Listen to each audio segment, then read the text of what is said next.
Таны цалин хэд төгрөг ах вэ? Миний 2 сая 400 орчим гардар авчих. Гэртээ хараад буцаад ирэх хэмжээний зардал бол 2 сая 400 хүрнэ.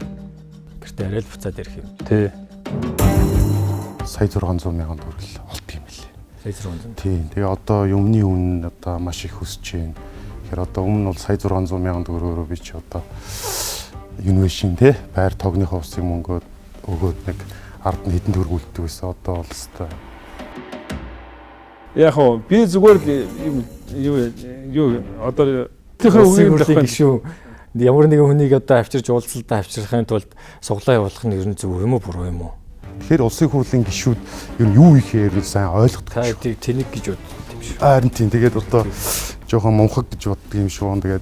Тэгээд их хурлын гишүүн болчоод тэрнийгээ голоод тэгээ хотын даргуулж яваал бурхангуй газар бомб галзуурна гिचээр хэсэг нөхдүүд хүртэл Монголд нэрээ зогсоод байхгүй чинь хэдүүлээ нэг ачдаг машин орлоод мөнгө госнаа.